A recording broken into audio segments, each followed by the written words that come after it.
नमस्कार, Ashoka news 24 channel पर आप लोगों का स्वागत है। अशोक कुमार मौर्य के द्वारा आज की फटाफट खबरें। जिलाधिकारी ने NHAI के परियोजना प्रबंधक से मांगा स्पष्टीकरण। एक सप्ताह में जल जमाव की समस्या का समाधान न करने पर होगी कड़ी कार्रवाई। गोपीगंज कोतवाली अंतर्गत जिलाधिकारी गौरांग राठी ने नोटिस के माध्यम से परियोजना निदेशक भारतीय राजमार्ग प्राधिकरण प्रयागराज को अवगत कराया कि उनके द्वारा राष्ट्रीय राजमार्ग 19 का निर्माण कार्य कराया गया है। समस्या के दृष्टिगत रखते हुए जिलाधिकारी गौरांग राठी की अध्यक्षता में परियोजना निदेशक NHAI व उनके मैनेजमेंट स्टाफ एवं उप जिलाधिकारी ज्ञानपुर, नायब तहसीलदार ज्ञानपुर एवं अधिशासी अभियंता जल निगम भदोही के साथ बैठक की गई। इसमें जहां एक ओर आवागमन बाधित हो रहा है, वहीं दूसरी ओर जल जमाव से संक्रमण रोग फैलने की प्रबल संभावना है। राष्ट्रीय राजमार्ग पर हो रहे जल जमाव से विद्युत केंद्र गिराई गोपीगंज पर कभी भी कोई अप्रिय घटना घटित हो सकती है। जिलाधिकारी ने परियोजना निदेशक भारतीय राष्ट्रीय राजमार्ग प्राधिकरण प्रयागराज को पत्र के माध्यम से स्पष्टीकरण प्रस्तुत करने के लिए निर्देशित किया कि बार बार लिखित एवं मौखिक रूप से निर्देशित करने के उपरांत भी जल जमाव की समस्या का अंतिम रूप से समाधान क्यों नहीं कराया जा रहा है। जिलाधिकारी ने उप जिलाधिकारी ज्ञानपुर को निर्देशित किया कि परियोजना निदेशक NHAI प्रयागराज के मैनेजमेंट द्वारा जल जमाव का समाधान नहीं कराया जाता है तो संबंधित के विरुद्ध धारा 133 व अन्य सुसंगत धाराओं में कार्रवाई करने का निर्देश दिया।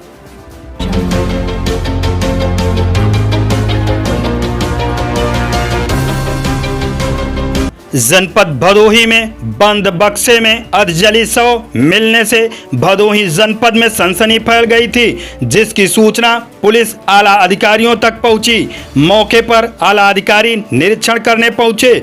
जनपदीय पुलिस के लिए इस किशोरी की हत्या का पर्दाफाश पुलिस के लिए बनी किरकिरी। इस गुत्थी को सुलझाने के लिए त्रिनेत्र का सहारा लिया गया, जिससे यह गुत्थी सुलझी, जिसका खुलासा भदोही पुलिस अधीक्षक ने किया। सिरफिरे आशिक ने किशोरी की हत्या कर शव को बक्से में रखकर टोल प्लाजा के पास सुनसान झाड़ी में रखकर बाइक से पेट्रोल निकालकर शव का शिनाख्त मिटाने के लिए पेट्रोल डालकर जलाया।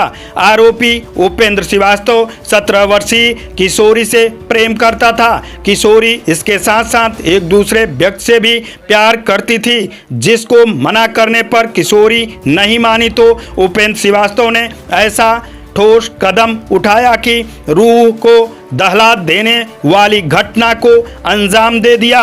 किशोरी मोबाइल मरम्मत कराने के बहाने घर से निकली थी, जिसके पिता की पहले ही मृत्यु हो चुकी थी।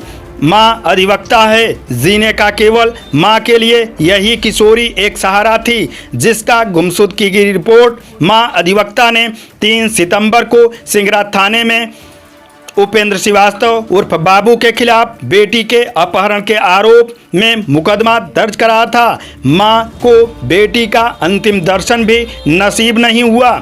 इस जघन्य अपराध में मां के लिए इकलौती संतान नहीं रही। इतनी बेरहमी से मारकर शव को पहचान न हो पाए, इसलिए जला दिया था।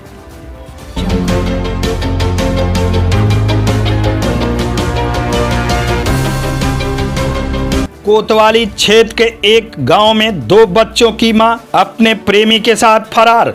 पुलिस ने किया शाहजहांपुर से गिरफ्तार।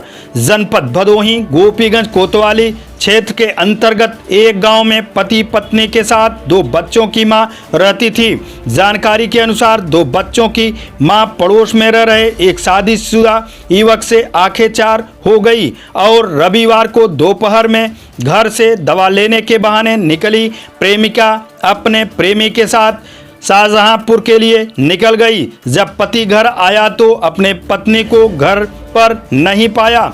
खोजबीन करने लगा। काफ़ी खोजबीन के बाद नहीं मिलने पर दूसरे दिन गोपीगंज कोतवाली में शिकायत दर्ज कराई। पुलिस ने प्रेमी युवक के मोबाइल नंबर से लोकेशन का पता करते हुए उसके परिजनों से जानकारी हासिल की तो उत्तर प्रदेश के शाहजहांपुर में प्रेमी प्रेमिका दोनों पकड़े गए। वहां से पुलिस द्वारा मंगलवार की शाम गोपीगंज कोतवाली में ले आई, जहां प्रेमिका से पूछताछ कर प्रेमिका ने अपने पति के साथ रहने के लिए राजी हुई और सुलह समझौता के आधार पर अपने पति के साथ चली गई। वहीं प्रेमी को पुलिस ने उसे जेल भेजा।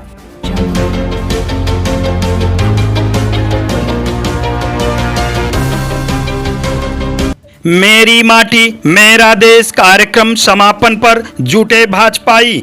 पूर्व सांसद व विधायक ज्ञानपुर ने कहा, पूरा देश मना रहा अमृत महोत्सव।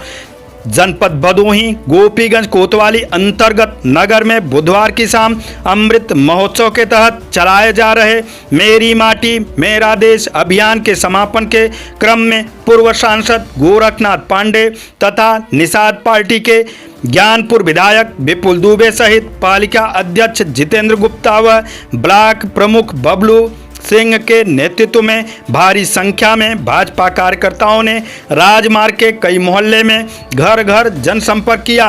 इस दौरान भाजपा जनों में हाथ में लिए अमृत कलश के द्वारा घरों में दस्तक देते हुए एक चुटकी चावल लेकर सरकार की उपलब्धियां को बताया। इस दौरान पत्रकारों से बातचीत करते हुए पूर्व सांसद गोरखनाथ पांडे ने कहा कि आज पूरा देश अमृत महोत्सव मना रहा है। मेरी माटी मेरा देश कार्यक्रम पूरे जनपद में आयोजित किया जा रहा है, जिससे अमृत कलश में हर घर से एक चुटकी चावल और एक चुटकी मिट्टी संग्रहित कर दिल्ली भेजा जाएगा। वहीं विधायक ज्ञानपुर ने कहा कि हमारा पूरा देश योगी और मोदी के नेतृत्व में विकास की तरफ आगे बढ़ रहा है। इस अवसर पर मुख्य रूप से बबलू सिंह पूर्व सभासद वीरेंद्र पांडे, कृष्ण कुमार खटाई, नेता अरुण कुमार, मिंकू, अमित जायसवाल, कोमल मोदनवाल, सभासद राजी दुबे, लल्लू कौशल आदि लोग रहे। इसी क्रम में भारतीय जनता पार्टी के नेता गगन कुमार गुप्ता के नेतृत्व में भारी संख्या में कार्यकर्ताओं की टीम मेरी माटी मेरा देश कार्यक्रम को लेकर अमृत कलश लेकर घर घर दस्तक दिया। उन्होंने नगर सहित ग्रामीण अंचलों में भी कार्यक्रम को लेकर लोगों को जागरूक किया और सरकार की उपलब्धियों को दिन गिनाया। इस अवसर पर मुख्य रूप से भाजपा नेत्री सरिता गुप्ता, राज चौबे, विमला देवी आदि लोग रहे।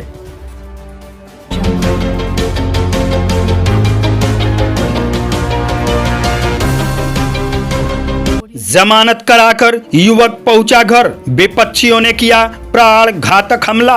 बीच बचाव करने मां और नाबालिग भाई घायल। जनपद भदोही गोपीगंज थाना क्षेत्र के कोइलरा गांव में उस समय अफरा तफरी मच गई जब जमानत कराकर युवक घर पहुंचा और विपक्षियों ने प्राणघातक हमला कर दिया।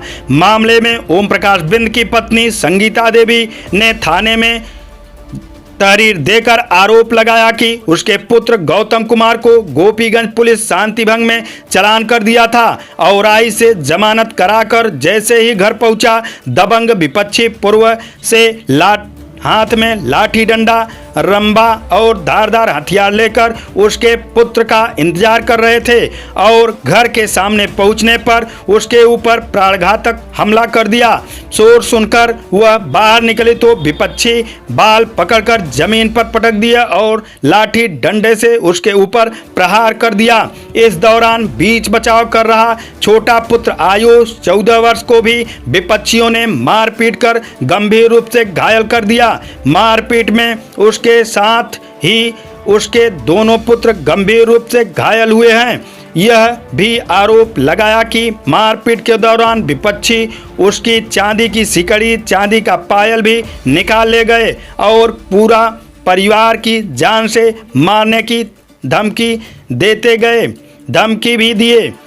गंभीर रूप से घायल मां और बेटा को सामुदायिक स्वास्थ्य केंद्र में जिला अस्पताल के लिए रेफर कर दिया गया।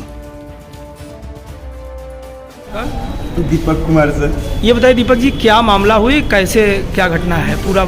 सर कल से हम 100 नंबर को बुला रहे हैं। मेरे घर पे मेरे सगे चाचा ने शराबियों को बैठाते हैं, दुकान खोले हैं, बैठा कर पी खा कर मारपीट करते हैं। फिर उसके बाद हम पुलिस वालों को जब बुलाते हैं, पुलिस वाले हमारी ही दोषी निकाल कर बोलते हैं थाने पाओ थाने पाओ। और जब थाने पे गया तो मेरे भाई का चालान हुआ। आज मैं जमानत करा के और आई से आ रहा था, घर नहीं पहुंचा तब तक मेरे परिवार का ही बुरा हाल हुआ। कितने लोग घायल हुए हैं मारपीट के दौरान? सर आयुष कुमार मेरा छोटा भाई 11 साल का है। मेरा गौतम कुमार मेरा बड़ा भाई, मुझसे छोटा वो भी है, उससे बड़ा 16 साल का। मेरी माँ को सर 45 वर्ष को उसको मार दिए सर। उसके पाँव में के पैर तक नहीं है सर। किस चीज़ से मारे हैं? सर गड़ासा से, रम्मा से। कितने लोग रहे? इंस्पेक्टर मेरा पड़ोसी पट्टर नाम का था, सत्य प्रकाश थे, मानव सर, मंगला प्रसाद थे। उसमें एक औरत कुसुम देवी भी थी सर। आज की फटाफट खबरें समाप्त हुआ। फिर मिलते हैं ऐसे ही बेबाक खबरों को लेकर। तब तक के लिए नमस्कार।